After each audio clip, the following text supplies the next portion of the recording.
നമസ്കാരം. ഏവർക്കും എല്ലാ ദിവസവും രാവിലെ ഉള്ള പ്രീ മാർക്കറ്റ് റിപ്പോർട്ടുകളിലേക്ക് സ്വാഗതം.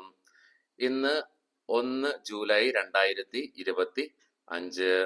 അങ്ങനെ 4 ദിവസത്തെ തുടർച്ചയായ റാലിക്ക് ശേഷം ഇന്നലെ രാവിലെ ഈ വർഷത്തെ റെക്കോർഡ് ഹൈയിൽ നിന്നും നിഫ്റ്റിയിലും സെൻസെക്സിലൊക്കെ ഒരു ഇടിവാണ് കാണുവാനായിട്ട് സാധിച്ചത്. ഇൻക്ലൂഡിംഗ് ബാങ്ക് നിഫ്റ്റിയിലും ഫിൻ നിഫ്റ്റിയിലൊക്കെ പ്രോഫിറ്റ് ബുക്കിങ്ങിന്റെ ഭാഗമായിട്ട്.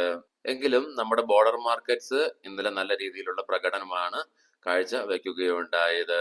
ഇനി നമ്മുടെ മാർക്കറ്റിനെയും ഗ്ലോബൽ മാർക്കറ്റിനെയും ട്രിഗർ ചെയ്യുവാൻ വെയിറ്റ് ചെയ്തിരിക്കുന്ന ഒരു കാര്യം യുഎസിന്റെ പുതിയ ട്രേഡ് താരിഫുമായി ബന്ധപ്പെട്ട നെഗോസിയേഷന്റെ ഔട്ട്കം തന്നെയാണ്. ഇന്നലെ ഏറ്റവും കൂടുതൽ സെല്ലിംഗ് പ്രഷർ അല്ലെങ്കിൽ പ്രോഫിറ്റ് ബുക്കിംഗ് അനുഭവപ്പെട്ടത് ഫിനാൻഷ്യൽ സ്റ്റോക്സിലാണ്. കാരണം നമ്മൾക്കറിയാം കുറച്ചേറെ നാളുകളായിട്ട് ഫിനാൻഷ്യൽ സ്റ്റോക്കുകൾ കുതിക്കുകയായിരുന്നു.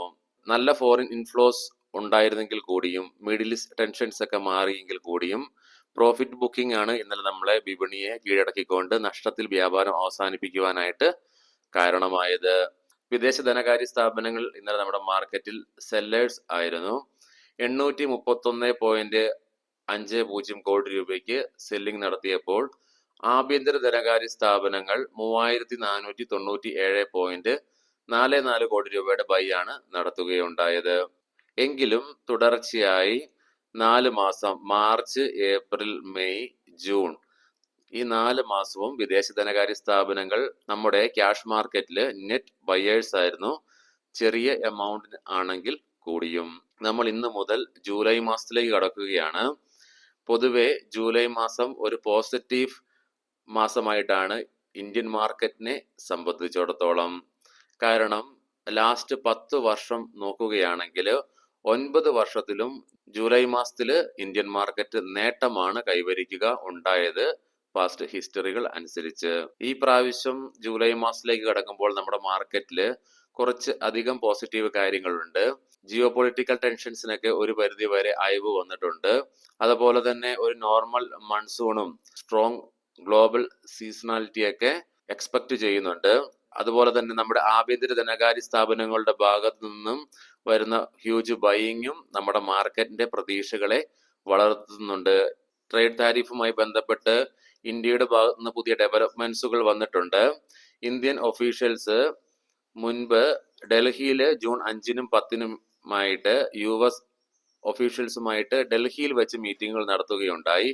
എന്നാൽ ജൂൺ 27-ന് ഇന്ത്യൻ ഒഫീഷ്യൽസുകൾ US ലാൻഡ് ചെയ്യുകയുണ്ടായി.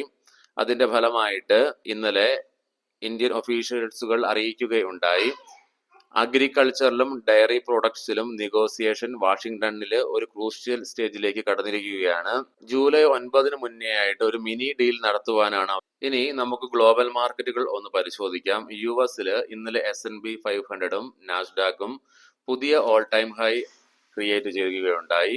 നിലവിലെ ഡോ ജോൺസ് ഫ്യൂച്ചർ 62 പോയിന്റിന്റെ നേട്ടത്തോടു കൂടിയിട്ടാണ് വ്യാപാരം തുടർന്നുകൊണ്ടിരിക്കുന്നത്. യൂറോപ്യൻ മാർക്കറ്റ്സ് 3-ഉം നഷ്ടത്തോടു കൂടിയാണ് ഇന്നലെ വ്യാപാരം അവസാനിപ്പിച്ചത്.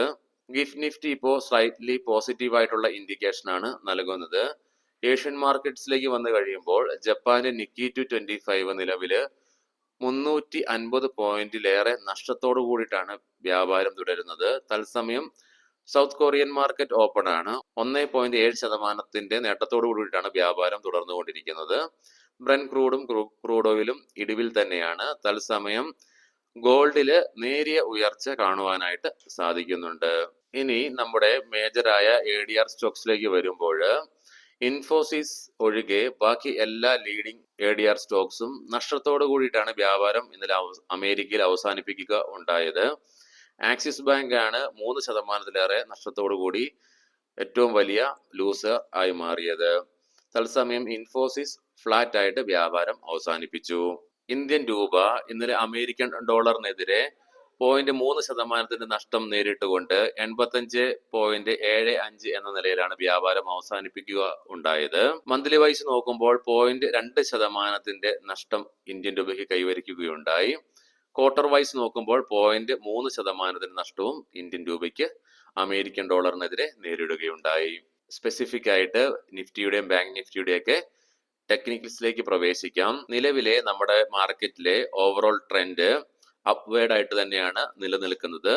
കൺസോളിഡേഷനും റേഞ്ച് ബൗണ്ടറി ട്രേഡിംഗ് സെക്ഷനൊക്കെ വരുന്ന ട്രേഡിംഗ് സെക്ഷനുകളിൽ ചിലപ്പോൾ കണ്ടേക്കാം എന്നാണ് അനലിസ്റ്റുകളുടെ അഭിപ്രായം. മാർക്കറ്റ് പുതിയ റെക്കോർഡ് ഹൈയിലേക്ക് കുതിക്കുന്നതിന് മുന്നോടിയായിട്ട് അനലിസ്റ്റുകളുടെ അഭിപ്രായ പ്രകാരം 25,700 എന്ന ലെവലിന് താഴെ നിഫ്റ്റി ട്രേഡ് ചെയ്യുന്നിടത്തോളം 25,400 എന്ന റേഞ്ചില് സപ്പോർട്ട് എടുത്തുകൊണ്ട് കൺസോളിഡേറ്റഡ് ട്രേഡിംഗ് ആയിരിക്കും നടക്കുക എന്നതാണ് അവരുടെ അഭിപ്രായം. ഇനി നിഫ്റ്റിയിൽ ഒരു കറക്ഷൻ ഉണ്ടാവുകയാണെങ്കിൽ 25,200 എന്ന ലെവൽ നിഫ്റ്റിയിൽ ഒരു കീ സപ്പോർട്ട് ആയിട്ട് വർക്ക് ചെയ്യുവാൻ സാധ്യതകൾ ഉണ്ടെന്ന് പറയുന്നു. പക്ഷെ മാർക്കറ്റാണ്, ഇതൊന്നും കോൺക്രീറ്റ് അല്ല, എപ്പോൾ വേണമെങ്കിലും മാറി മറിയാം. നിഫ്റ്റിയുടെ PCR ഇന്നലെ വൻ രീതിയിൽ മാറി മറിയുകയുണ്ടായി.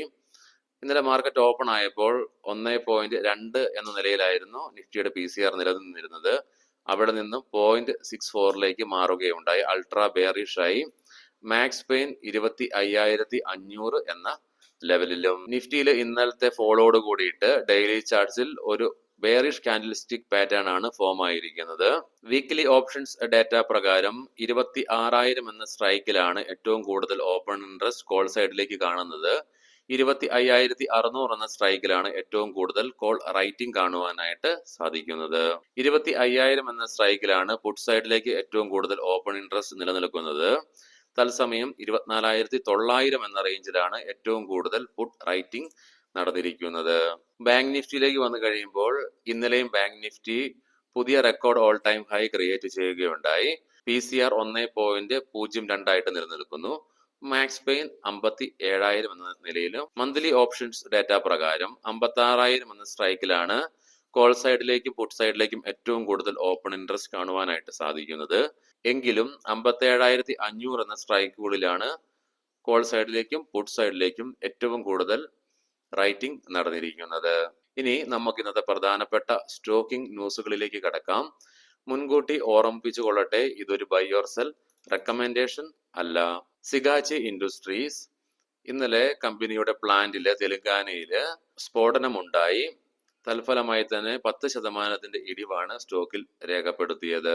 ടോറന്റ് ഫാർമ കമ്പനി JB കെമിക്കൽസില് കൺട്രോളിംഗ് സ്റ്റേക്ക് അക്വയർ ചെയ്യുന്നതായിട്ടുള്ള വാർത്തകൾ. UNO മിൻഡ ഗ്ലോബൽ റേറ്റിംഗ് ഏജൻസിയായ CLSA ഔട്ട് പെർഫോമിംഗ് റേറ്റിംഗ് സ്റ്റോക്കിന് നൽകുകയുണ്ടായി. 17% അപ്സൈഡ് ആണ് പ്രതീക്ഷിക്കുന്നത്. 1,304 രൂപ പെർ ഷെയർ ടാർഗറ്റ് പ്രൈസും പറഞ്ഞിട്ടുണ്ട്.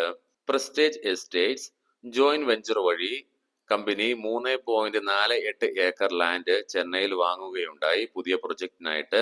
ടിറ്റഗ്ര റെയിൽ സിസ്റ്റംസ് 430 കോടി രൂപയുടെ പുതിയ ഓർഡർ കമ്പനിക്ക് ലഭിച്ചു. റെയ്മണ്ട് റിയാലിറ്റി സ്റ്റോക്ക് ഇന്ന് എക്സ്ചേഞ്ചിൽ ലിസ്റ്റ് ചെയ്യും. ബ്രോക്കറേജുകളുടെ അഭിപ്രായ പ്രകാരം ടാർഗറ്റ് പ്രൈസ് 1,383 രൂപ പെർ ഷെയർ ആയിട്ടും പറഞ്ഞിട്ടുണ്ട്. എംബസി റൈറ്റ്സ് കമ്പനിക്ക് 1,550 കോടി രൂപയുടെ ഫണ്ട് ലഭിച്ചിട്ടുണ്ട് നോൺ കൺവേർട്ടബിൾ ഡിബെഞ്ചേഴ്സ് വഴി. ഏവർക്കും നല്ല ഒരു ട്രേഡിംഗ് ദിനം ആശംസിക്കുന്നു. നന്ദി, നമസ്കാരം.